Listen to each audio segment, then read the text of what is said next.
Market को लेके मैं मतलब जब जो भी लास्ट हमारी इंटरेक्शंस एक डेढ़ महीना पहले हुई थी, तो Anuj I was consistently saying one thing कि मार्केट ना अब दो हिस्सों में बट चुका है। जब हम मार्केट कहते हैं तो इंडेक्स एक मार्केट है और स्टॉक्स दूसरी मार्केट है।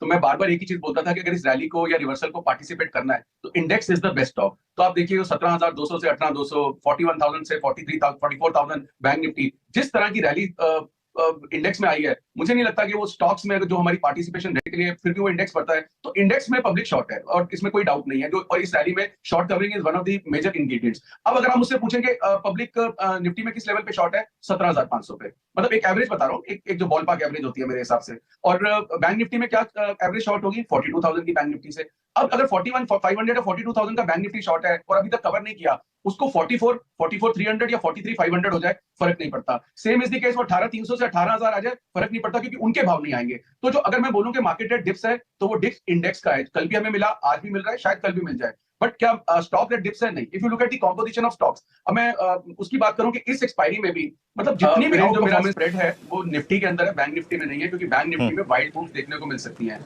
मुझे 500 पॉइंट से 1000 पॉइंट की करेक्शन दिख जाएगी बैंक निफ्टी में, तो हम बनाएंगे। उसको मैं प्रीएम्प्ट भी नहीं कर सकता और उसकी प्रिपरेशन भी नहीं कर सकता, तो I have to wait for a while. So Viren, एक ऐसा ट्रेड आता है, मतलब नाउ अगर 44,000 पे आप एक बात करें कि बैंक निफ्टी में, मतलब निफ्टी में अगर ऊपर में या इंडेक्स में लोग शॉर्ट है, द आंसर इज यस। क्या ऊपर में लेना है? The answer is no. So we have entered into a no trade zone. So this is also a very important trade, कि जब कोई एक ऐसा टाइम और ऐसा लेवल आता है कि जो आपको लॉजिक से लगता है कि लेना नहीं है, और जो टेक्निकल पोजीशन है उसकी वजह से लगता है कि शॉर्ट भी नहीं बनता, तो आप नो ट्रेडिंग जोन में चले जाते हैं। तो ऐसा तो नहीं है वहां फिक्स होगा, तो दोनों तरफ की मूवमेंट होगी, क्योंकि मुझे ब्रेकआउट नहीं दिख रहा है। इन स्पाइट ऑफ दिस, आप वीरेन, अगर कोई 41,000 पे शॉर्ट है बैंक निफ्टी, 42, 43, 44, उस शॉर्ट के लिए आपका कोई 50,000 थोड़ा बैंक निफ्टी कर दोगे। एक लेवल पे आके कहीं वैल्यूएशन भी तो काम आएंगी। तो उस वैल्यूएशन के और ऊपर ले जाने के लिए बहुत पैसा चाहिए कि मैं सारी मार्केट ही खरीदता जाऊं, क्योंकि वो शॉर्ट है, उसको ट्रैप करने के लिए वो तो हर वीक बनता है, हर वीक कवर भी हो जाता है। जो पोजिशनल शॉर्ट है कब तक सर्वाइव करेंगे? So it is not that 44, 500 के ऊपर का बैंक निफ्टी अभी नहीं लग रहा। सो अगर लेकिन अच्छा लगता है, पर अच्छा लगता है का मतलब है कि 1000 पॉइंट की करेक्शन आ जाए, तो हम वेट करेंगे। और इसलिए उसमें मुझे लगता है कि वॉलिटिलिटी ज्यादा रहेगी, कि जितनी आउट परफॉर्मेंस है उसमें अगर कुछ भी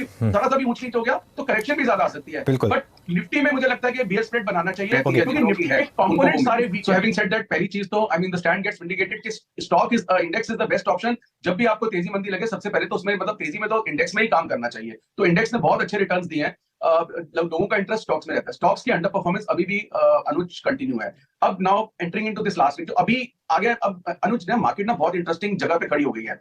अब पता क्या कि ये तो इस रैली का सबसे बड़ा कारण तो ये था कि वो जो इससे ऊपर क्या जाएगा, फिर वो एक लेवल के बाद अपना करता है, फिर उसके बाद शॉर्ट शुरू हो जाता है, फिर अपने पोर्टफोलियो के केस वो पोर्टफोलियो तो बढ़ता नहीं, आउट ऑफ फ्रस्ट्रेशन हम इंडेक्स शॉर्ट करते हैं, करने धीरे धीरे सबके सब फिजल आउट हो रहे हैं। तो जो एक्सपायरी का हफ्ता होता है ना अनुज, उस पे तो टेक्निकल पोजीशन काम करती है और कोई फंडामेंटल काम नहीं करेगा। एसबीआई के अच्छे रिजल्ट आ जाए, अगर एसबीआई ओवरबॉट है वो काम नहीं करेगा, किसी के खराब रिजल्ट आ जाए वो काम नहीं करेगा, सिर्फ और सिर्फ जो है एक्सपायरी पोजीशन काम करेगी। अब एक्सपायरी पोजीशन में जो स्टॉक्स ने पार्टिसिपेट नहीं किया, फिर उसमें मतलब ट्रैपिंग शुरू हो गई है। If you look at for example, glaring example, Tata motor 514-15 Friday को, 535 खुला मंडे को, एग्जिट भी हुआ, सबका एग्जिट भी मिला। उसके बाद जो फ्राइडे का भाव था 515, उससे भी नीचे आके खड़ा हो गया। Same is the case with Tata power, metals. इस रैली में फार्मा ने पार्टिसिपेट नहीं किया, आईटी ने पार्टिसिपेट नहीं किया।